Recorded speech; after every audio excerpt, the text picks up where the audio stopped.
সেই জন্য হাত উঠাইতে বললাম না। এটা আমাদের জন্য কপাল পোড়ার লক্ষণ। কি পোড়ার লক্ষণ?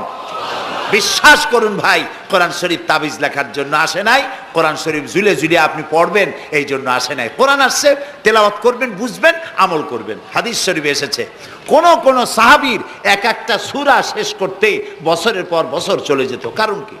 কারণ হলো তারা এক একটা আয়াত পড়তেন, বুঝতেন, বাস্তব জীবনে আমল করতেন, আরেকটা আয়াত পড়তেন, বুঝতেন, আমল করতেন, তারপরে আবার আরেকটা পড়তেন, আমল করতেন। এভাবে করে সাহাবীরা কোরআন পড়তেন, বুঝতেন, আমল করতেন। ফলে এই সাহাবীরা যখন বিয়ে শাদী করতেন, সাহাবীরা যখন ব্যবসা বাণিজ্য করতেন, সাহাবীরা যখন কেনা বেচা করতেন, পারিবারিক জীবন যাপন করতেন, হাঁটাচলা করতেন, তখন মানুষেরা বুঝতে পারত, অনুভব করতে পারত যেন জীবন্ত কোরআন শরীফ চলাফেরা করছে। কোরআন যাদের কাছে, তাদের আমলের মধ্যে পরিবর্তন আসতে হবে। তো এরকম একটা বৈপ্লবিক কিতাব যাদের কাছে, তাদের তো আমলের মধ্যে পরিবর্তন আসবে। কি পরিবর্তন আসবে? এরা যদি ব্যবসায়ী হয় ওজনে কম দেবে না। সুবহানাল্লাহ কবেন না? আর এখন আমরা যা করি সুবহানাল্লাহ থুইয়া খালি নাউজুবিল্লাহ কওয়া দরকার, ঠিক কিনা ভাই? মুসলমানের চাইতে এত ওজনে কম দেওয়ার লোক আর আছে কিনা সন্দেহ। ওজনে দেবে কম, খাদ্যে দেবে ভেজাল, সাক্ষী দেবে তো মিথ্যা সাক্ষী দেবে, ওয়াদা খেলাপ করবে, আমানতের খেয়ানত করবে, এরপরে ধার করবে, টাকা শোধ করবে না। ছেলে দিয়ে বলাবে, বলো আব্বা বাড়ি নেই। এখন সে যাইয়া যে টাকা চাইতে আসছে তারা বলে যে আব্বা বলছেন আব্বা নাকি বাড়ি নেই। বুঝতে পারছেন কথা? এই হলো মুসলমান। নাউজুবিল্লাহ কোন। এই জন্য আল্লাহ তাআলা নবী বলেছেন ওয়ামান আমেলা বিহি উজেরা, যে ব্যক্তি কোরআন পড়বে, আমল করবে, আল্লাহ তাকে পুরস্কার দিবেন। কোথায় কোথায় দেবেন কোন তো? দুই জায়গায় দেবে, ইহকালেও দেবে, পরকালেও দিবে। দুনিয়ার পুরস্কারটা কি? দুনিয়ার পুরস্কারটা হলো যে চিন্তা থাকবে না, আর কোনো ভয়ও থাকবে না। ভয় থাকবে না কিসের? ভয় থাকবে না যেই সমাজে কোরআন মানা হবে, যেই সমাজের আইনের উৎস হবে কোরআন, ওই সমাজের মধ্যে চুরি, ডাকাতি, জেনা, ব্যভিচার, হত্যা, ধর্ষণ থাকবে না। কাজী ভীতিশূন্য, সমৃদ্ধিপূর্ণ, নিরাপত্তাপূর্ণ একটি সুন্দর সমাজ উপহার দেবে এই কোরআন। সুবহানাল্লাহ।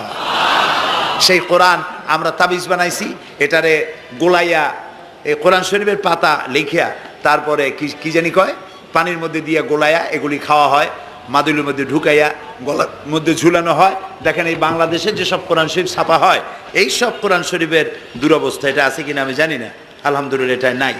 কোন কোন কোরআন শরীফ যে বাংলাদেশে ছাপা হয় সেগুলিতে লেখা থাকে সূরায়ে মায়দার নকশা, সূরা ইউসুফের নকশা, সূরায়ে বনি ইসরাইলের নকশা। এই নকশা লিখা গলায় ঝুলাইলে পেটে ব্যথা ভালো হবে, ওই নকশা ঝুলাইলে মেয়ের বিয়ে হবে তাড়াতাড়ি, এই নকশা ঝুলাইলে যে মেয়েকে পছন্দ করো বিয়ে করতে পারবা তাড়াতাড়ি।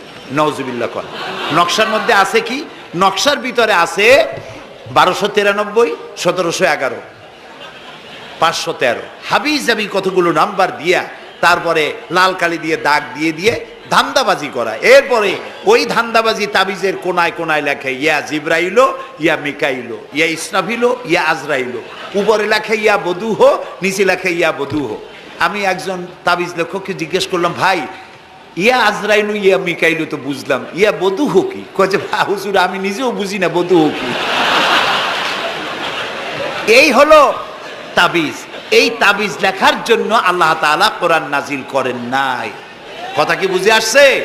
তাবিজের জন্য আসে নাই, তদবিরের জন্য আসে নাই, শুধু পড়ব এজন্য আসে নাই। কোরআন এসেছে বোঝার জন্য, তেলাওয়াতের জন্য, বোঝার জন্য, কোরআন অনুযায়ী জীবন গড়ার জন্য।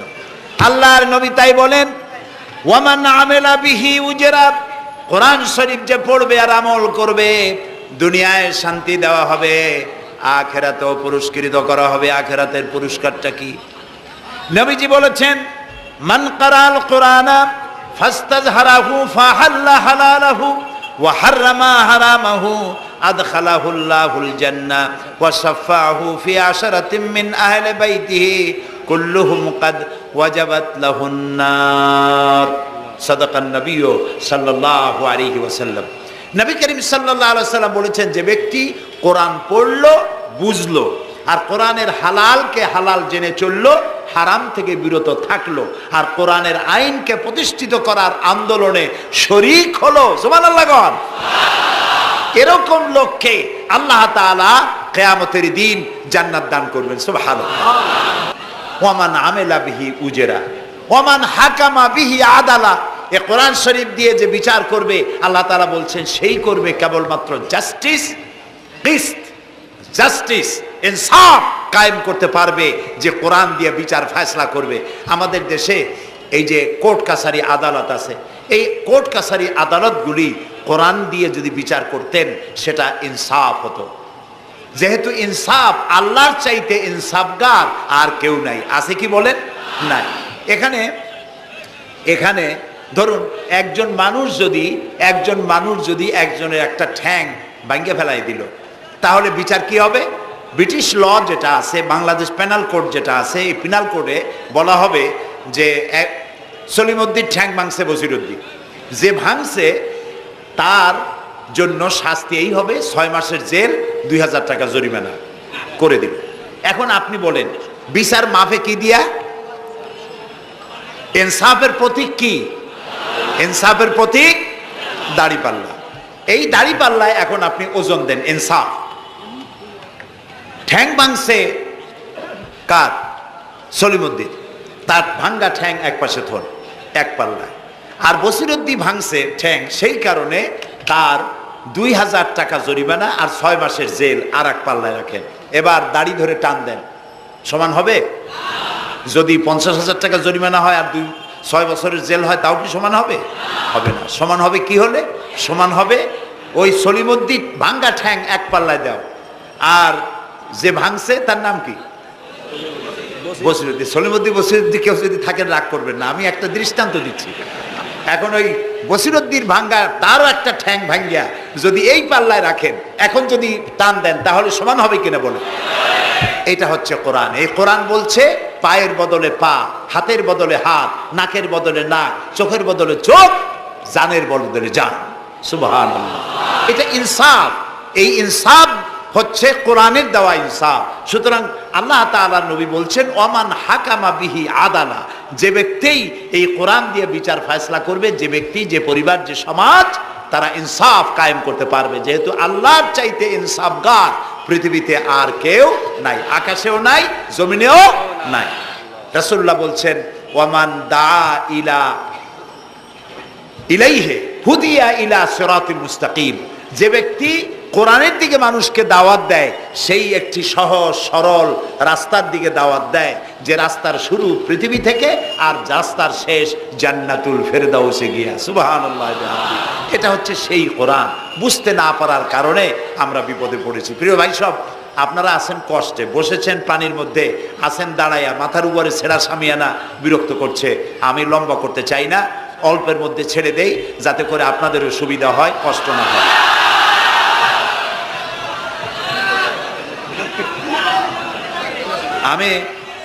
তবুও আমি খুব লম্বা করব না, অল্পতে আমরা যাতে বুঝতে পারি এরকম একটু কথা আমি বলতে চাই, একটু বলি। এবং সেইটাই বলবো যেটা আপনারা শুনতে চান, সেইটাই বলবো যেটা শুরু করেছিলেন আমাদের রফিকুল ইসলাম খান ভাই, মহানগরীর সেক্রেটারি জনাব রফিকুল ইসলাম খান। আল্লাহ তাআলা ওনার প্রতি রহম করুন, আমরা বলি আমিন। এবং আমার বক্তৃতার পরে আমরা আমাদের সম্মানিত অ্যাসিস্ট্যান্ট সেক্রেটারি জেনারেলের কিছু কথা আমরা শুনবো ইনশাআল্লাহ। তো আমি ওই আয়াতটা দিয়েই কথা বলি। আল্লাহ তাআলা বলছেন ইয়া আইয়ুহাল্লাযীনা আমানু হাল আদুল্লুকুম আলা তিজারাতিন তুনজিকুম মিন আযাবিন আলীম تؤمنون بالله ورسوله وتجاهدون في سبيل الله بأموالكم وأنفسكم ذلكم خير لكم إن كنتم تعلمون। হে বিশ্বাসীরা, তোমরা যারা ঈমান এনেছো শোনো। হাল আদুল্লুকুম আলা তিজারাতিন, আমি কি তোমাদেরকে এমন একটি ব্যবসার কথা বলবো না যে ব্যবসায় তোমাদেরকে জাহান্নামের কঠিন শাস্তি থেকে তোমাদেরকে রক্ষা করবে, এমন একটি ব্যবসার কথা বলবো না? তার মানে অবশ্যই এরকম একটা ব্যবসার কথা আমি তোমাদের বলবো যে ব্যবসা তোমাদেরকে জাহান্নামের কঠিন শাস্তি থেকে বাঁচায় দেবে। সুবহানাল্লাহ বলি। জাহান্নাম থেকে বাঁচাবার জন্য ব্যবসা শিখাচ্ছেন কে? আল্লাহ। এবার দেখেন, ব্যবসা এটা করলে লাভও আছে, নোকসানও আছে, ঠিক না? বলেন আছে কিনা? লস অ্যান্ড প্রফিট এর মধ্যে থাকবেই। কিন্তু আল্লাহ রাব্বুল আলামিন বলেন, আমার সঙ্গে যে ব্যবসা করবে ওই ব্যবসাটা হচ্ছে তিজারাতান লান তাবুর। আমার সাথে যে ব্যবসাটা করবা এই ব্যবসায় কোনো নোকসান নাই, শুধু লাভ লাভ আর লাভ। কে বলতেছেন? এরকম একটা ব্যবসা করবেন? আমি জানি আমরা লাভের ব্যাপারে খুব আছি, নোকসানে আমরা কেউ নাই। মানুষ লেখাপড়া জানুক আর না জানুক, লাভ যেখানে সেখানে মানুষ ঝাঁপ দেয় তাড়াতাড়ি। ওই যে বলে না যে এই হিসাব না জানলে কি হবে, কম দিলে টের পায়। আমরা লাভ খুব ভালোই বুঝি, এই জন্য এটা কোরআনও নয় হাদিসও নয়, একটি রূপক কথা। এক ব্যবসায়ী নাকি কিয়ামতের দিন হাজির করা হবে, ফেরেশতা তাকে বলবে যে আল্লাহর বান্দা, তোমার পাপ আর পুণ্য, ন্যাক আর বদ এই দুটি সমান সমান হয়ে গেছে, 50-50, এখন কোন জায়গায় যাবা? কও বেহেশতে যাবা না দোজখে যাবা? ব্যবসায়ী লোকটা কিছু জানে না, সে কয় যে ফেরেশতা ভাই, আমি তো দোজখে চিনি না, বেহেশতেও চিনি না, সারা জীবন ব্যবসা করছি, যে জায়গায় গেলে আমার 2 টাকা লাভ হয় ওইখানে আমার পাঠাবো। তো মানুষ লাভ খুব ভালো বোঝে এবং লাভের দিকে মানুষ ঝোঁকে বেশি। এই জন্য আল্লাহ তাআলা বলছেন, হাল আদুল্লুকুম আলা তিজারাতিন তুনজিকুম মিন আযাবিন আলিম, যেটা লাভ আর লাভ। আমার সাথে ব্যবসা করো, শুধু লাভ হবে। তো এই ব্যবসার মধ্যে পুঁজি হলো 3টা। ব্যবসার মধ্যে পুঁজি কয়টা? 3টা। আল্লাহ রাব্বুল আলামিন বলেন, তুমিনুনা বিল্লাহি ওয়া রাসূলিহি ওয়া তুজাহিদুনা ফি সাবিলিল্লাহ। 3টি পুঁজি। একটি হলো আল্লাহর প্রতি ঈমান, রাসূলের প্রতি ঈমান এবং আল্লাহর রাস্তায় জিহাদ করা, মাল দিয়া জান দিয়া। এই কয়টা হলো? 3টা। চলুন এই 3টি কথার ব্যাখ্যা করে তারপরে মোনাজাত করব সংক্ষেপে, যেন আমরা আল্লাহর সাথে ব্যবসাটা শুরু করতে পারি আজকে থেকেই। আল্লাহ যেন তৌফিক দেন, বলেন আমিন। 1 নম্বর হচ্ছে তুমিনুনা বিল্লাহ, আল্লাহর প্রতি বিশ্বাস, আল্লাহর প্রতি ঈমান। বলেন আল্লাহর প্রতি ঈমান। এখন আপনারা বলবেন যে এটা তো কোনো নতুন কথা হলো না, আল্লাহর প্রতি ঈমান আনছি, যদি ঈমানই না থাকতো তাহলে কি বৃষ্টির মধ্যে এই পানির মধ্যে আমরা কি বসে থাকতাম? 100% সত্য কথা। ঈমান না থাকলে কেউ আসতেন না, আর এই পানির মধ্যে, ঝড়ের মধ্যে বাঁশ ভাঙ্গে মাথায় পড়তে পারে এই ঝুঁকি নিয়ে বসতেন না, ঠিক কিনা ভাই? আমরা সবাই ঈমানদার। তবে আল্লাহর উপর ঈমান আনতে হলে 4টি শর্ত লাগে। কয়টি শর্ত? 4টি শর্ত ফুলফিল করলে আল্লাহর উপরে ঈমান এনেছি বলে প্রমাণিত হবে। নইলে আল্লাহ আছে এ কথা নুরা পাগলাও বলছে। নুরা পাগলার বলা আর আপনার আমার বলা এটা তো এক হওয়ার কথা না, ঠিক কিনা বলে? তা আল্লাহর উপর ঈমান আনতে হলে শর্ত কয়টা? 4টা। 1 নম্বরের শর্ত হলো আল্লাহর জাত সম্পর্কে স্বীকার করে নেওয়া, আল্লাহর অস্তিত্ব, আল্লাহ আছেন এটা মেনে নেওয়া। তো আল্লাহ আছেন এ ব্যাপারে আমাদের কোনো দ্বিমত নাই, ঠিক না? এবং কোরআনে কারীমের ছোট্ট একটি সূরায় আল্লাহ তাআলা তার নিজের জাত সম্পর্কে এভাবে বলেছেন, কুল হুয়াল্লাহু আহাদ। আমরা জানি না এই সূরা? পড়েন, কুল হুয়াল্লাহু আহাদ আল্লাহুস সামাদ লাম ইয়ালিদ ওয়া লাম ইউলাদ ওয়ালাম ইয়াকুন লাহু কুফুয়ান আহাদ। আল্লাহ তাআলা বলেন, বলো হে নবী আপনি বলুন, আল্লাহ এক এবং একক, তিনি কারো মুখাপেক্ষী নন, তিনি কাউকে জন্ম দেন নাই, তাকেও কেউ জন্ম দেয় নাই।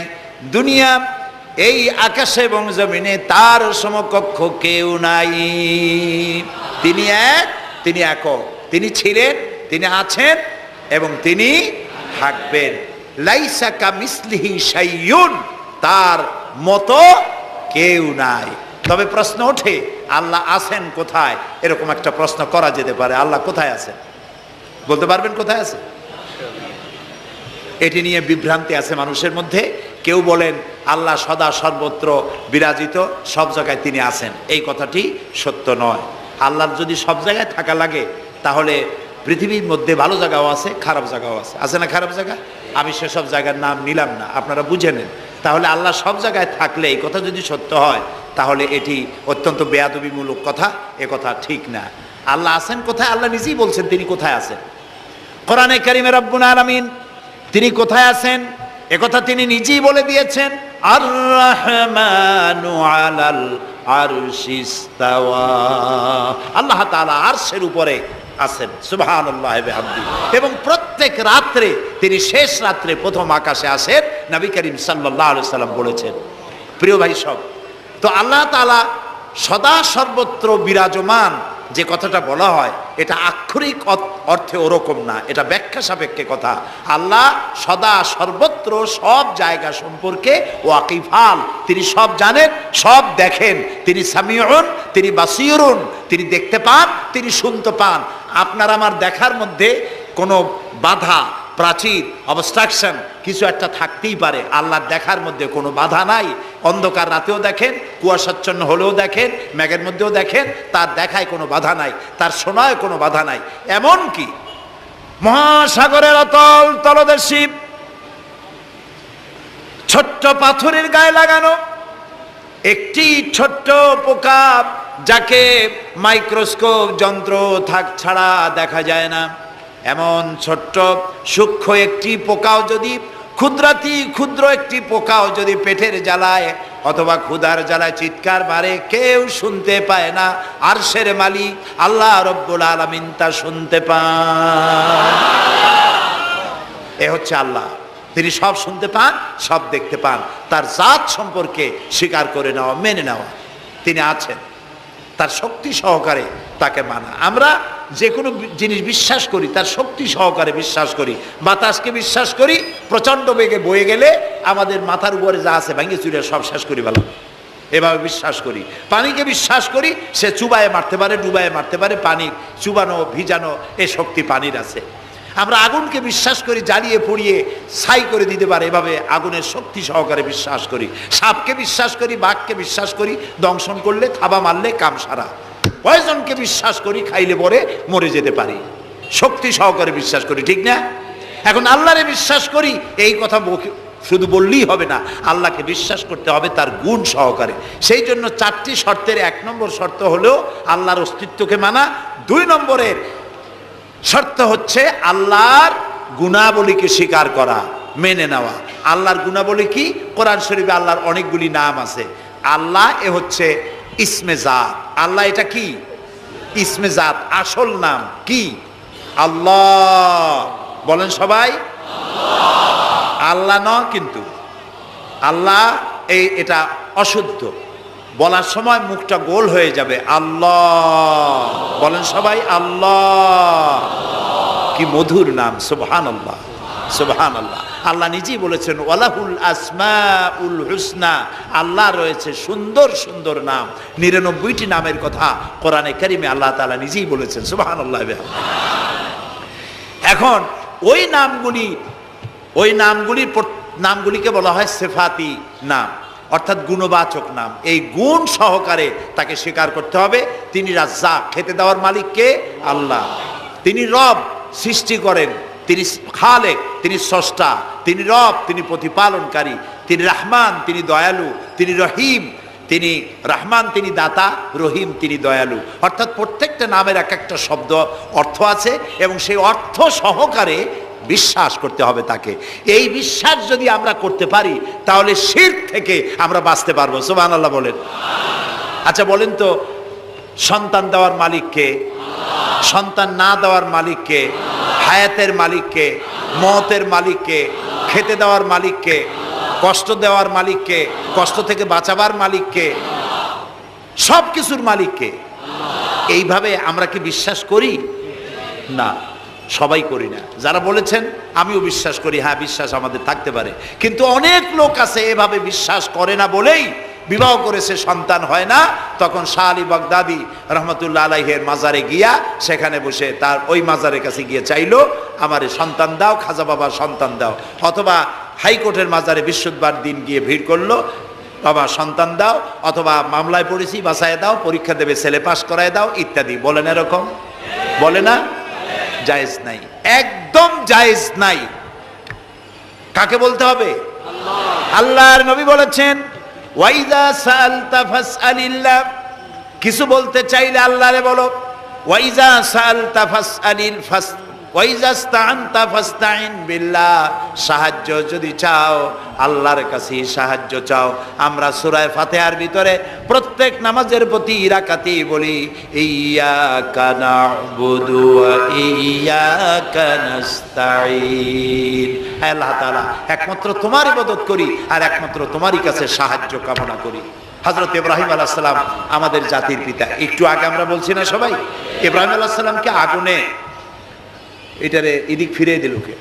ইব্রাহিম আলাইহিস সালামকে আগুনে যখন ফেলে দেওয়া হচ্ছিল তখন হযরত জিবরাইল এসে বলছিলেন আমার কাছে সাহায্য চাও ইব্রাহিম, আমি তোমারে আগুন দিয়ে বাঁচায় দেব।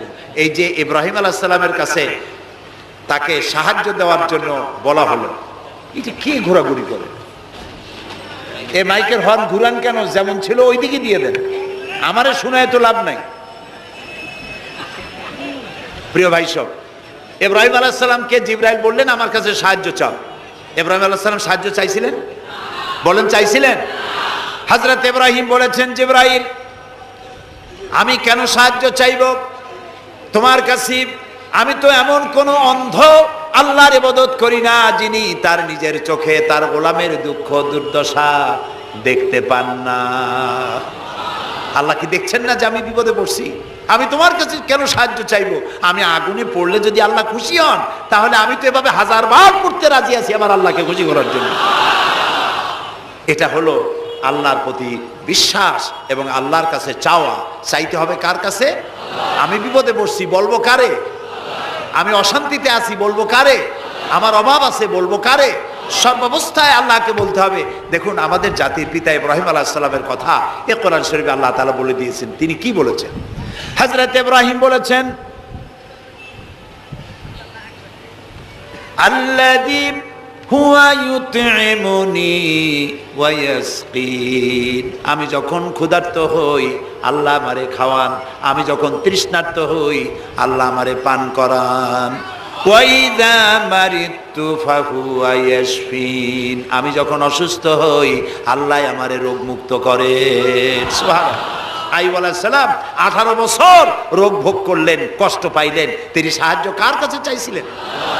ইউনূস আলাইহিস সালামের মতো বিপদে এই পৃথিবীর কোনো মানুষ এত বড় বিপদে পড়ে নাই। মাছে তারে গিলে ফেলল, পানির অতল তলদেশে মাছ চলে গেল, মাছের পেটে দরজা নাই, জানালা নাই, ভেন্টিলেটর নাই, মাথা গলাইয়া কোন রকম বাইর হবে এমন কোনো পথ নাই, বাঁচার কোনো উপায় নাই। হযরত ইউনূস আলাইহিস সালাম যখন মাছের পেটের ভিতরে বিরাট বিপদে পড়ে গেলেন, হযরত ইউনূস আলাইহিস সালাম সাহায্য কার কাছে চেয়েছিলেন বলুন? তিনি পড়লেন, আল্লাহ তাআলা তার ঘটনা কোরআন শরীফের মধ্যে এভাবে বর্ণনা করেছেন ওয়াযান্নুন ইয যাহাবা মুগাদিবান ফাযান্না আন লান নাকদিরা আলাইহি ফানাদা ফিয যুলুমাতি আন লা ইলাহা ইল্লা আনতা সুবহানাকা ইন্নী কুনতু মিনাজ জালিমিন। আল্লাহ শোনাচ্ছেন, ও পৃথিবীর মানুষেরা শোনো, ইউনূসকে যখন মাছে গিলে ফেললো সে তখন ত্রিবিধ ফানাদা ফি যুলুমাত জমায় কাসির, ত্রিবিধ অন্ধকারের ভেতর থেকে তিনি চিৎকার মারলেন। রাতের অন্ধকার, মাছের পেটের অন্ধকার, পানির অন্ধকার, এই ত্রিবিধ অন্ধকারের মধ্য থেকে ইউনূস আলাইহিস সালাম চিৎকার মারলেন লা ইলাহা ইল্লা আনতা, আয় আল্লাহ তুমি ছাড়া কোনো ইলাহা নাই, সুবহানাকা আমি তোমার প্রশংসা করছি। আয় আল্লাহ তাআলা আমি আমার নফসের উপরে জুলম করেছি, আমার উপরে আমি জুলম করেছি। আল্লাহ তাআলা এই চিৎকার শুনেছিলেন? শুনেছেন? হযরত ইউনূস আলাইহিস সালাম মাছের পেটের ভিতরে বসে যেই চিৎকার মেরেছিলেন কেউ শুনতে পায় নাই, পানির ভিতরে কেউ শোনে নাই, জমিনে কেউ শোনে নাই, অন্তরিক্ষেও কেউ শুনতে পায় নাই। আল্লাহ রাব্বুল আলামিন বলেন, আমি আরশের মালিক ইউনূসের চিৎকার আমি শুনেছি। শুধু শুনি নাই, জবাবও দিয়ে দিয়েছি। ফাস্তাজাবনা লাহু ওয়া নাজ্জাইনাহু মিনাল গাম্মি ওয়া কাযালিকা নুজিল মুমিনিন। আমি ইউনূসের ডাকের সাড়া দিয়া দিলাম, বিপদ থেকে বাঁচাই দিলাম। মাছের পেটের ভিতরে যন্ত্রণা শুরু হয়ে গেল। মাছ দেখলো বমি না করলে আর বাঁচবো না, এমন অবস্থা মাছের হয়ে গেল। মাছ পেটের ব্যথার জ্বালায় বেসে উঠলো, কেনারায় চলে গেল। ইউনূস আলাইহিস সালামকে বমি করে ফেলে দিল। মাছও বাঁচলো, ইউনূস আলাইহিস সালামও বাঁচলেন। আল্লাহ তাআলা বলেন, শুধু ইউনূস রে নয়, ওয়া কাযালিকা নুজিল মুমিনিন। আমার মুমিন বান্দারা যদি বিপদে পড়ে, এরকম বিপদে যদি পড়ে যায় আর আমারে যদি ডাকে, আমি আল্লাহ রব্বুল আলামিন এই বিপদ থেকে, যত বড় বিপদ হোক, আমি আল্লাহ বাঁচায়ে দেব। তা আল্লাহ বিপদ থেকে বাঁচাবেন। আর আমি মুসলমান বিপদে পড়েছি, মাজারে গিয়া চাইলাম, নাউজুবিল্লাহ। বিশ্বাস করুন ভাই, বিশ্বাস করুন, কবরের ভিতরে যিনি শুয়ে আছেন, যত বড় পীর হোক, যত বড় খাজা বাবা হোক, আপনাকে সাহায্য তিনি করতে পারবেন না, পারবেন না, পারবেন না। একটু কমন সেন্সের কাছে অ্যাপিল করি, সাধারণ বিবেকের কাছে আপনাদের, যারা এই যে দেখুন হযরত শাহজালাল রহমতুল্লাহ আলাইহি সিলেটে শুয়ে আছেন, বলুন তো তার মাতৃভাষা কি? আরবি। তিনি ইয়েমেন থেকে এসেছিলেন। বাগেরহাটে শুয়ে আছেন হযরতে খান জাহান আলী রহমতুল্লাহ আলাইহি, তার মাতৃভাষা ছিল আরবি। হযরতে খাজা মঈনুদ্দিন চিশতি রহমতুল্লাহ আলাইহি শুয়ে আছেন আজমিরে, তার মাতৃভাষা আরবি।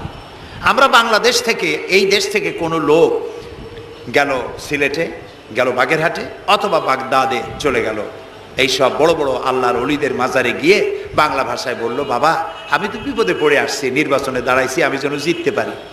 অথবা দেখেন না, মাজার দিয়ে শুরু করে সবাই। অথবা যাই বলল যে আমার বিয়ে করেছি 15 বছর, বাচ্চা হয় না, আমার একটা বাচ্চা।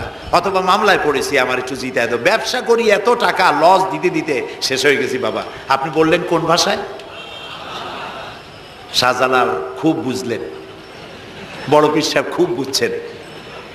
তাহলে আপনার 1 নম্বর ফায়ার মিস হয়ে গেল, মিস ফায়ার। আচ্ছা, 2 নম্বর কথা হলো, যার কাছে আপনি চাইলেন তিনি ওখানে ঘুমন্ত আছেন না চেতনা আছেন, এ ব্যাপারে আপনার কোনো গ্যারান্টি আছে, নিশ্চয়তা আছে? আপনি যখন দোয়া করতেছিলেন তখন উনি চেতনা না ঘুমে? যদি ঘুমায় থাকেন তাহলে 2 নম্বর মিস ফায়ার। আপনি যা চিল্লাইলেন উনি কিছুই শুনলো না।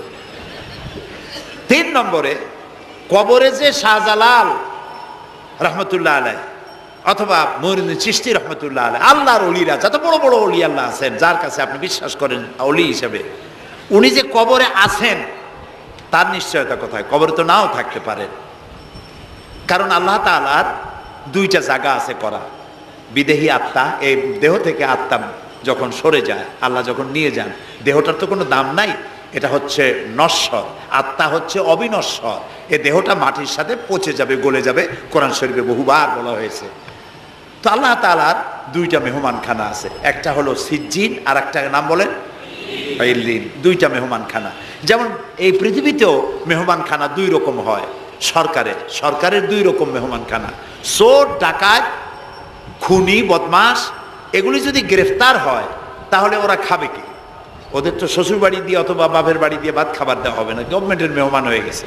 কাজী এদের জন্য মেহমানখানা গভর্নমেন্টের একটা আছে, সরকারি মেহমানখানা। ওইটা কোনটা কোন তো? ও, তাও আপনারা চেনেন।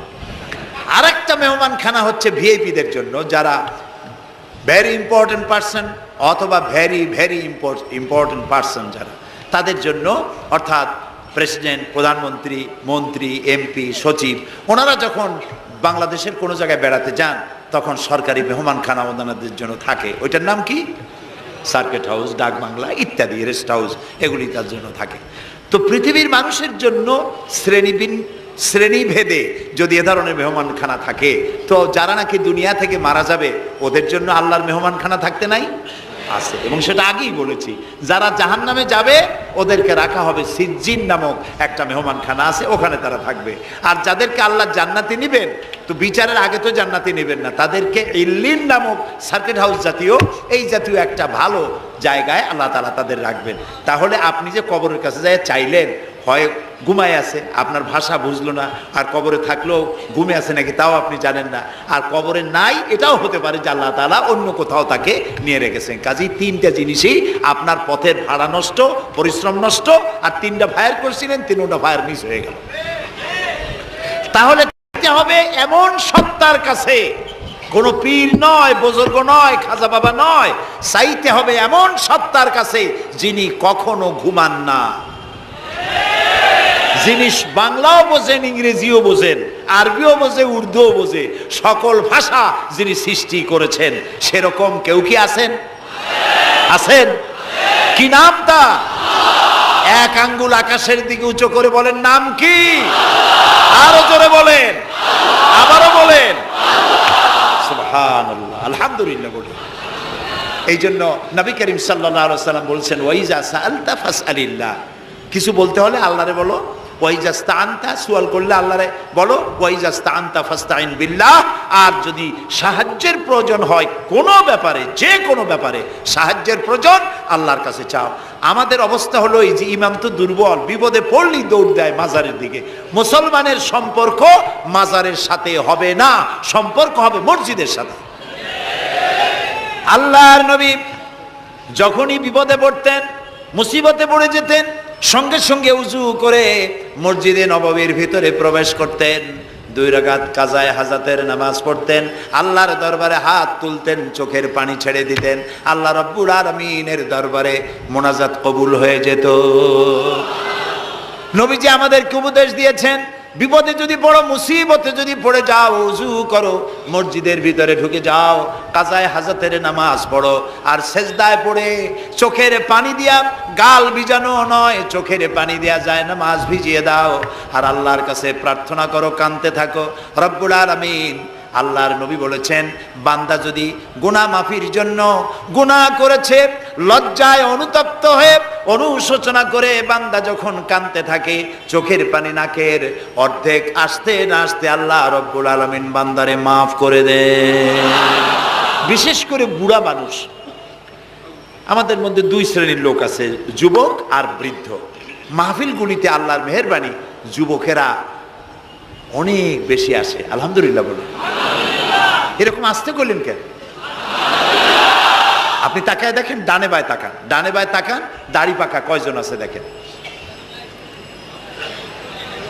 2%, 3% or 5% দাড়ি পাকা হতে পারে, 95% যুবক আর যুবক। সুবহানাল্লাহ, আলহামদুলিল্লাহ। বামপন্থীদের এখানেই কষ্ট, এখানেই কষ্ট। তারা চিন্তা করে এত কষ্ট করিয়া পয়সা করি দিয়া তারপরে কর্মী বানাইলাম, একটা মাহফিলে গিয়া কি এর একটা সমাবেশ দেখলো, মাহফিলে গেল, আমাদের পুকুরের জিয়ানো মাছগুলি সব ইসলামের পুকুরে চলে গেল। এটা তাদের জন্য হেভি লস। তা আসলে ওরা ধরে রাখতে পারবে না, ঠেকাইতে পারবে না, গায়ে তো মুসলমানের রক্ত। রক্ত কার? এসব যুবকেরা একটা মুসলিম মায়ের পেটে জন্মগ্রহণ করেছে, একটা মুসলিম পিতার জন্মে আসছে। আর রাসূলুল্লাহ যুবকদের ব্যাপারে যে কত কথা বলেছেন, সুবহানাল্লাহ বলো। আগেই রাসূলুল্লাহ বলেছেন, কিয়ামতের দিন আল্লাহর আরশের ছায়া ছাড়া কোনো ছায়া থাকবে না, প্রচন্ড রৌদ্র হবে, জমিনটা তামার মতো হয়ে যাবে। ইন্না লিল্লাহি ওয়া ইন্না ইলাইহি রাজিউন। সেই জায়গায় আরশের নিচে 7 শ্রেণীর লোকদেরকে আল্লাহ তাআলা জায়গা দেবেন। কয় শ্রেণী? ওর মধ্যে 1 শ্রেণী হচ্ছে শাবুন নাশা ফি ইবাদাতিল্লাহ, ওই সব যুবক যারা রাত কাটিয়েছে আল্লাহর ইবাদতের মধ্য দিয়ে। সুবহানাল্লাহ। যুবকদের ইবাদতে আল্লাহ তাআলা বেশি খুশি হন, বেশি খুশি হন। কারণ হলো এই যে মসজিদের ইমাম সাহেব অথবা প্রাইমারি স্কুলের মাস্টার যদি বলে যে আমি ঘুষ খাই না, এই কথার কোনো দাম আছে? আপনি প্রাইমারি স্কুলের মাস্টার, আপনি মসজিদের ইমাম, আপনার ঘুষ দেবে কেটা? ঘুষ খাই না বললে তো হবে না। কোন মন্ত্রী যদি বলে, এসপি যদি বলে, দারোগা যদি বলে ঘুষ খাই না, 1000 বার দাম আছে, ঠিক না ভাই? এখন একজন বুড়া যদি বলে যে প্রত্যেক রাত্রে আমি তাহাজ্জুদ পড়ি, আপনি তো পড়বেনই, কারণ আপনার তো ঘুম আসে না। কাশিতে এমন পাওয়া পাইছে, চোরবাড়ির কাছে আসতে পারে না রাতের বেলায়, খালি কাশা, জম্মের কাশা। আর যুবকের তো তামাম দুনিয়ার ঘুম আইসে টাইসে ধরে। সেই যুবক সে যদি এই ঘুমকে দুহাতে ঠেলে দিয়ে যদি মধ্যরাতের পরে, রাতের 2/3 পরে যদি নামাজে দাঁড়ায় যায়, আল্লাহ রাব্বুল আলামিন খুশি হয়ে যান। সুবহানাল্লাহ বলো। এই যুবকদের সম্পর্কে রাসূলুল্লাহ কি সুন্দর কথা বলেছেন। রাসূলুল্লাহ বলেছেন, উসিকুম বিশ-শাবাবে খায়রা ফাইন্নাহুম আরাক্কু আফইদা লাকাদ বাসানি আল্লাহু বিল হানিফিয়্যাতি সামহা ফাখালাফানি আশ-শুয়ুখ ওয়া হালাফানি আশ-শাবাব। সাদাকান নবী সাল্লাল্লাহু আলাইহি ওয়াসাল্লাম। নবী করিম সাল্লাল্লাহু আলাইহি ওয়াসাল্লাম বলেছেন, আমি তোমাদেরকে উপদেশ দিচ্ছি, তোমরা যুবকদের ব্যাপারে কল্যাণকামী হবে। সুবহানাল্লাহ বলেন। কারণ যুবকদের দিল নরম, আর আল্লাহ তাআলা আমাকে এই পৃথিবীতে উদারতা সহকারে দিন প্রতিষ্ঠার কাজে আমাকে পাঠিয়েছেন।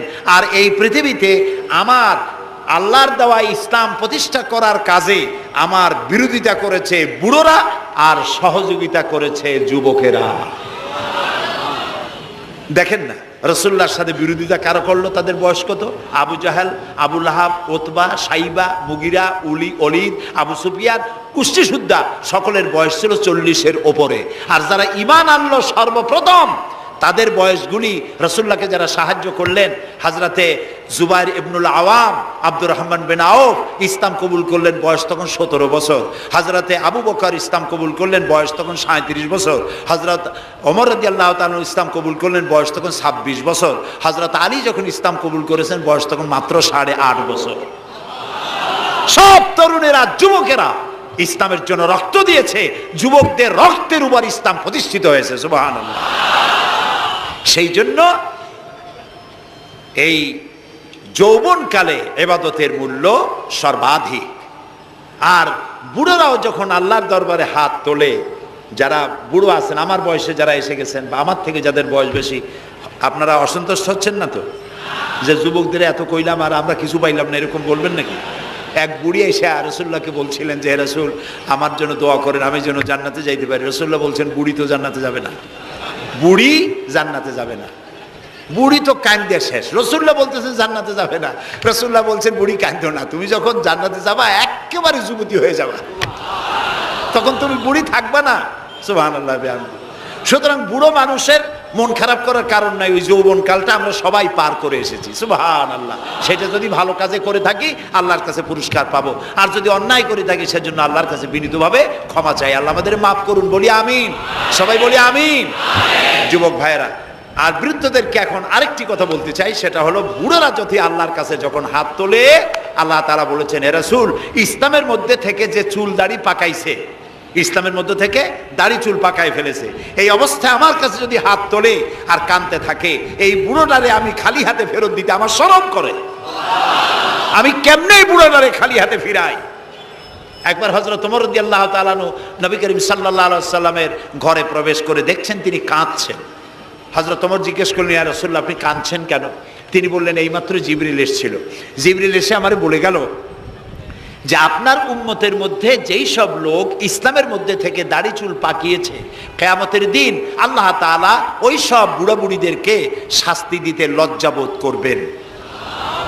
হযরত ওমর বলেন, ইয়া রাসূলুল্লাহ, এ তো আপনার উম্মতের জন্য শুভ সংবাদ, আপনি কাঁদেন কেন? আল্লাহর নবী বলেন, হে ওমর, আমার কান্নার কারণ ভিন্ন। আমার কান্নার কারণ হচ্ছে আমার লজ্জা করে, আমার লজ্জার অনুভূতিতে আঘাত লাগে এই ব্যাপারে যখন আমি চিন্তা করি যে আল্লাহ রাব্বুল আলামিন যেই বুড়াদেরকে কিয়ামতের দিন শাস্তি দিতে লজ্জা বোধ করবেন, সেই বৃদ্ধ মানুষগুলো আল্লাহর সাথে নাফরমানি করতে লজ্জা বোধ করে না। এই জন্য এই দুঃখে, এই লজ্জায় আমি কান্দি। বয়সের একটা সীমা থাকা উচিত যে আপনি কোন পর্যন্ত পাপ করবেন।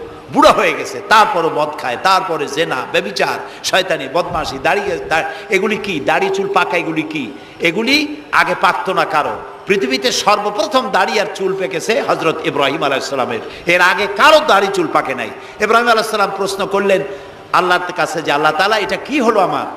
আল্লাহ তাআলা বললেন এটা হচ্ছে ওয়াকার, এটা মর্যাদা, তোমার সম্মানকে বাড়িয়ে দেওয়া হলো। তো দাড়ি চুল পাকলে সম্মান বাড়ে। এই দাড়ি চুল পাকলো, এগুলি সিগন্যাল, সংকেত। দাড়ি পাকছে, সংকেত দেওয়া হলো তুমি কিন্তু বয়সের প্রান্তে এসেছো। চোখে কম দেখো, আর একটা সিগন্যাল, মৌতের আর একটা সিগন্যাল। খাইয়া হজম করতে পারো না, আর একটা সিগন্যাল। তুমি ঘুমাইতে পারো না, রাতের বেলা ঘুম আসে না, আর একটা সিগন্যাল। দাঁড়াতে পারো না, কোমর ব্যথা করে, আর একটা সিগন্যাল। একটার পর একটা সিগন্যাল আসতেছে, 1 নম্বর 2 নম্বর, ডেঞ্জার সিগন্যাল নাম্বার 10। তারপরেও হুঁশ হয় না মানুষের। নাউযুবিল্লাহি মিন যালিক। আল্লাহ তাআলা আমাদের হুঁশে আসার তৌফিক দান করুন, আমরা বলি আমিন। প্রিয় ভাই সব, খুব লম্বা করা যাবে না। 2 নম্বরে বলছিলাম আল্লাহর গুণাবলীর উপরে বিশ্বাস। 3 নম্বরে আল্লাহর কুদরত, আল্লাহর ক্ষমতায় বিশ্বাস। আল্লাহরে বিশ্বাস করি, এই কথার দাম নাই। দাম হবে 4টা শর্ত পূরণ করলে। কয়টা শর্ত? 3 নম্বরে আল্লাহর ক্ষমতা। 3 নম্বরে কি? আল্লাহর ক্ষমতা কি? আল্লাহর ক্ষমতা হচ্ছে রাতকে দিন বানান, দিনকে রাত বানান, জীবিতকে মৃত্যু করেন, মৃত্যুর ভিতর থেকে জীবন দান করেন, সাগরকে নগর বানান, নগরকে সাগর বানান। তিনি মরুভূমিতে ঝর্ণা, মরুভূমির ভিতরে পানির প্রস্রবণ চালু করে দিতে পারেন, মরা গাছে ফুল ফুটাই দিতে পারেন। শুধু 2টা অক্ষর কুন বলেন হও, আর সঙ্গে সঙ্গে হয়ে যায়। আল্লাহ তাআলা বলেছেন ফাআলুন লিমা ইউরিদ, যা খুশি তিনি তাই করতে পারেন। সুবহানাল্লাহ বলে। এই মাত্র কয়েক মাস আগে সুনামি কি হয়েছিল? এইটা যদি হয় সুনামি, তাহলে কুনামি কি আল্লাহই জানে। সুনামি হইল মালয়েশিয়া, ইন্দোনেশিয়া, মালদ্বীপ, শ্রীলঙ্কা, ইন্ডিয়া, থাইল্যান্ড, এই উপকূলীয় এলাকায় সুনামি। মাত্র 1.5 মিনিট, 1.5 মিনিটের সুনামিতে জলকম্পন আর পানি কম্পনে 2.5 লক্ষ মানুষ শেষ, আর 1 লক্ষ মানুষের কোনো খোঁজ নাই। প্রায় 3.5 থেকে 4 লক্ষ মানুষ দুনিয়া থেকে বিদায় হয়ে গেল 1.5 মিনিটের মধ্যে। আর সমুদ্রের পানি 33 থেকে 35 ফিট উঁচু হয়ে পানি এসে নগর, গাড়ি বাড়ি ভেঙে চুরে পাতার মতো, শুষ্ক পাতার মতো সব উড়িয়ে ভাসিয়ে শেষ করে দিল। সুবহানাল্লাহ। আবহাওয়াবিদরা বলেছেন, বিজ্ঞানীরা বলেছেন, এটা নাকি ভারত মহাসাগরের অতল তলদেশে যেখানে মাটি, ওই মাটিরও কয়েক কিলোমিটার নিচে ফাটল ধরেছে। সেই ফাটল ধরে কি করিয়া জমিনে কম্পন লাগলো, পানিতেও কম্পন লাগলো। আমাদের এই যে ঢাকায় সকালবেলায় যারা মর্নিং ওয়াক যারা করেন, রমনা লেকের পাশ দিয়ে হাঁটতেছে, হঠাৎ পিছনে পানি মারছে, দেখে যে সকলের পিছনে পানি মারে কে? তাকায় দেখে রমনা লেকের পানি উথাল পাথাল খেয়ে গেছে। ভূত না জেন জুতা মুতা ফালাই ধুয়ে দিছে। তো পানির মধ্যে যে কম্পনটা বাংলাদেশে হলো, এই কম্পনটা যদি মাটিতে হতো, তাহলে এই অপরিকল্পিত বানানো শহর ভেঙ্গে চুরে ভর্তা হয়ে যেত। আল্লাহ শুকরিয়া আদায় করি যে আল্লাহ তাআলা দয়া করে আমাদের গরিব দেশটাকে হেফাজত করেছেন। বলেন আমিন। আল্লাহ তাআলা, আমরা পাপী, আমরা 1000 বার স্বীকার করি আমরা পাপী, আমরা গুনাহগার, আমরা অপদার্থ, আমরা অযোগ্য তোমার বান্দা হওয়ার। তুমি এই গরিব মুসলমানদের এই দেশটাকে দয়া করে আসমান এবং জমিনি সব বালা মুসিবত থেকে হেফাজত করো আল্লাহ তাআলা। প্রিয় ভাই সব, আল্লাহ তাআলার ক্ষমতাকে বিশ্বাস করতে হবে। আর 4 নম্বরে আল্লাহর হুকুম এবং আহকামকে মানতে হবে, আল্লাহর আদেশ আর নিষেধ মানতে হবে। তা না হলে মুসলমান হওয়া যাবে না। যা যা আদেশ করেছে, যদি প্রশ্ন করা হয় মুসলমান কারে বলে, তাহলে আমি 1 লাইনে বুঝাই দিই মুসলমান কারে বলে। ব্যাখ্যা দেওয়া যাবে সারা রাত, কিন্তু ব্যাখ্যা দেওয়ার জরুরত নাই। 1 লাইনে বুঝাই দিই মুসলমান কারে বলে। মুসলমান সেই ব্যক্তি এই কোরআনের মধ্যে আল্লাহ যা যা আদেশ করেছেন সব মানে, আর যা যা নিষেধ করেছেন তার থেকে বিরত থাকে। রাসূলুল্লাহ যা যা আদেশ করেছেন তা মানে, যা যা নিষেধ করেছেন তার থেকে বিরত থাকে। যে ব্যক্তি এটা করে তার নাম মুসলমান। বুঝে আসছে? তার নাম কি? মুসলমান। এই যে কি বলে, আমেরিকায় গত জুমার দিন এক মহিলা ইমামতি করলো মসজিদে। একজনে কইল সুবহানাল্লাহ। এটা সুবহানাল্লাহ কোর কথা? এটা নাউযুবিল্লাহ বলে। কোন জায়গায় কি দোয়া পড়া লাগবে তাও একটু জানিয়ে শুনিয়া তারপরে সেগুলি বলা দরকার। প্রিয় ভাই সব, মহিলারা ইমামতি করতে পারে না, জায়েজ নাই, বিধান নাই। কোরআন হচ্ছে কমপ্লিট, নতুন করে কোনো কথা বান্দার জন্য বলার কোনো দরকার নাই, সব আল্লাহ বলে দিয়েছেন। সুবহানাল্লাহ কোন? আল্লাহ তাআলা এই কোরআনের মধ্যে বলেছেন, আল ইয়াউমা আকমালতু লাকুম দীনাকুম ওয়া আতমামতু আলাইকুম নি'মাতি ওয়া রাদিতু লাকুমুল ইসলাম দীনা। আমি আজ এই ইসলামকে একটি পূর্ণাঙ্গ জীবন ব্যবস্থা হিসেবে কমপ্লিট করে দিলাম এবং এটার উপরে আমি সন্তুষ্ট হলাম। কে বলেছেন? আল্লাহ তাআলা বলেছেন এটা কমপ্লিট, নতুন করে কিছু করার দরকার নাই। আমাকে একজন জিজ্ঞেস করলো যে মেয়ে লোকের পিছনে নামাজ যে পড়া, মেয়ে লোক যে ইমামতি করতে পারবে না, এটা কোরআন শরীফের কোন আয়াতে আছে এবং হাদিসের কোন হাদিসে আছে যে মেয়ে লোক ইমামতি করতে পারবে না? তা আমি বললাম যে আগে আমার এই কথার জবাব দেন, আপনারটা জবাব পরে দিই। আমার কথার জবাব আগে দেন। মাগরিবের নামাজ কয় রাকাত পড়ি ফরজ? 3 রাকাত। 4 রাকাত পড়া যাবে না, এটা কোরআন শরীফের কোন আয়াতে আছে, কোন হাদিসে আছে? ফজরের নামাজ ফরজ কয় রাকাত?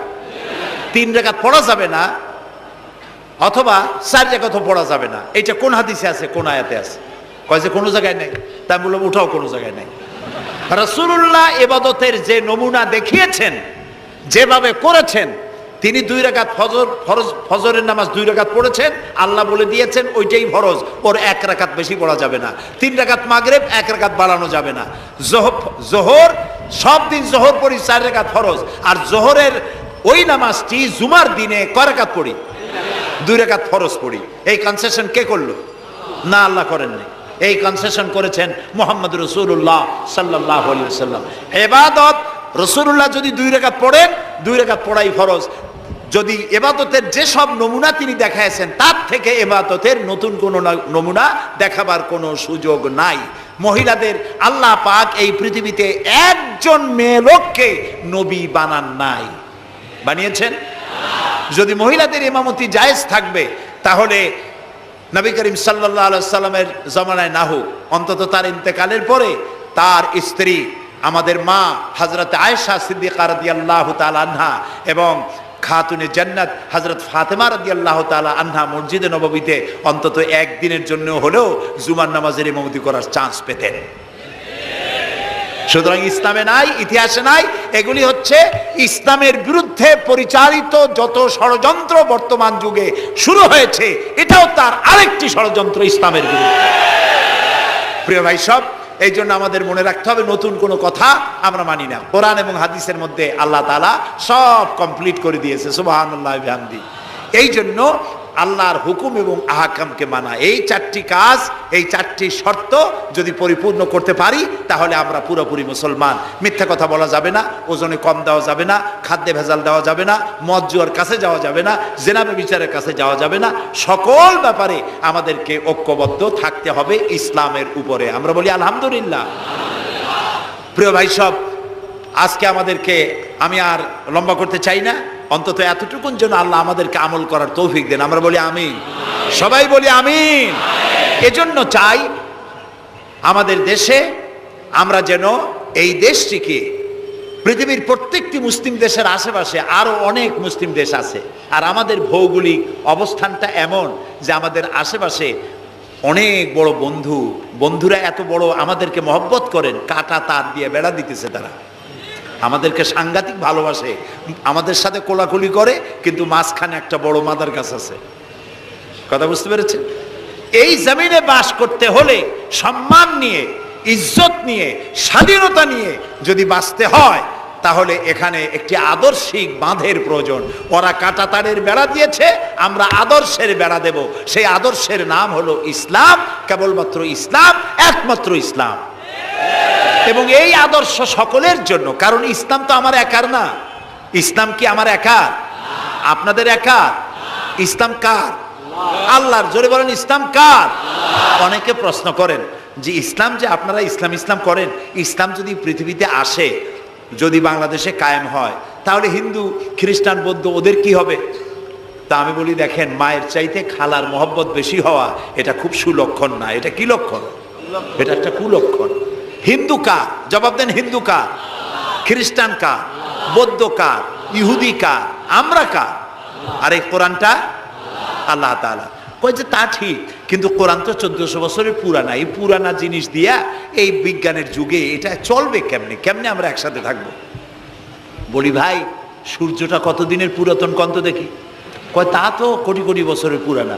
তো কোটি কোটি বছরের পুরানা সূর্য আগের মতো তাপ দেয় না ঠান্ডা ভিজে লাগে? কয় যে না, তাপ দেয় তো ঠিক মতো। তো তাপ যদি ঠিক মতো দেয়, সেই তাপ কি শুধু মুসলমানে পায় না হিন্দুরাও পায়?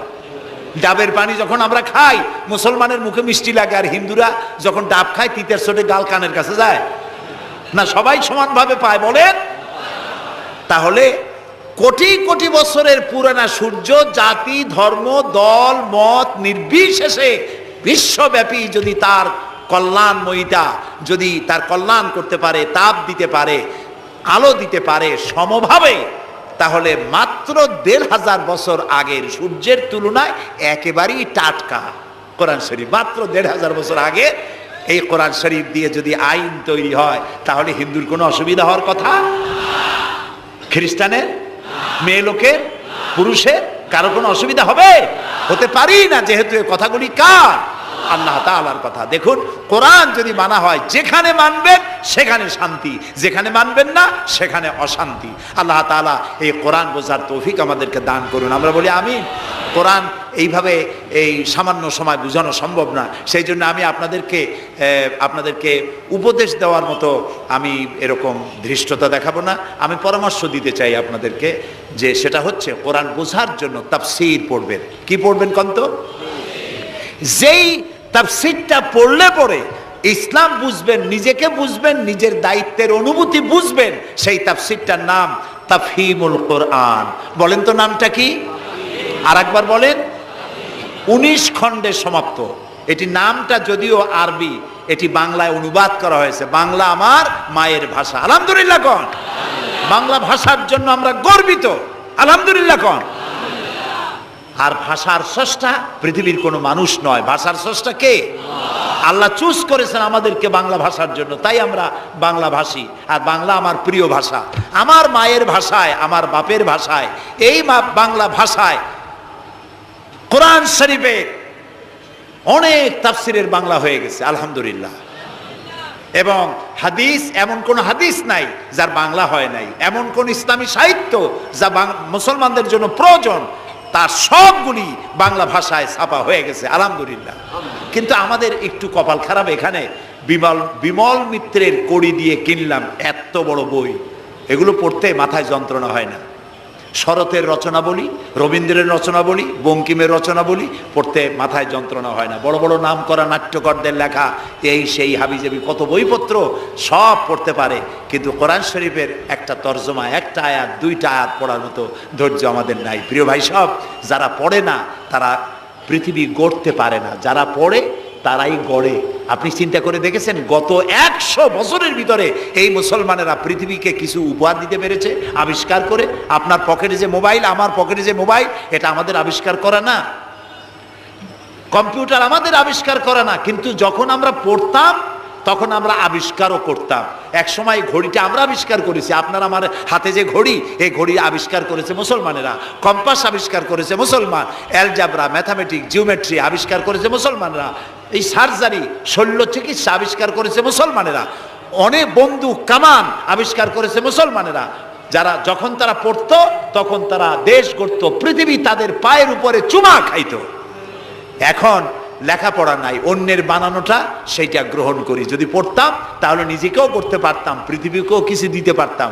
এই জন্য কোরআন শরীফের মধ্যে আল্লাহ তাআলা প্রথম রসুলের কাছে যে আয়াত নাজিল করেছেন, সেটা নামাজ না, রোজা না, হজ না, যাকাত না। প্রথম যে কথা বলেছেন সেটা ছিল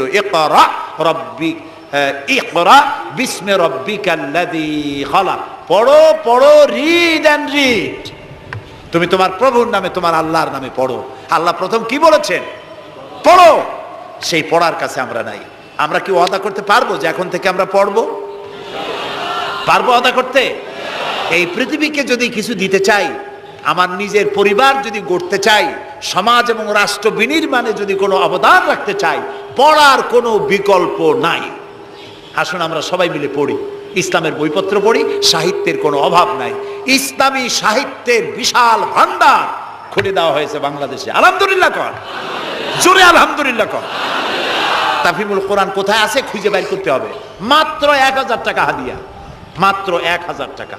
পানের দোকানেও এখন তাদের পুঁজি অনেক বেশি, আলহামদুলিল্লাহ। আমার দেশের মানুষের ইনকাম বাড়ছে, আলহামদুলিল্লাহ কর। এইরকম আলহামদুলিল্লাহ কোন আসতে পয়সা বাড়লো আপনাদের? কোন আলহামদুলিল্লাহ।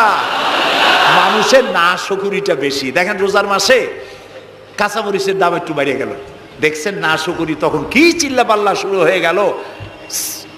কাঁচা মরিচ 180 টাকা, এই দেশে থাকবো না। তো লোকেরা বলেছে আপনারা যান না কেন? আচ্ছা, বেগুন হইছে 80 টাকা কেজি, বেগুন 80 টাকা। তো রোজার মাস বেগুন 80 টাকা, বেগুনি খাইতে পারে না। বাংলাদেশের মানুষ তো উদ্ভাবনী ক্ষমতা আছে।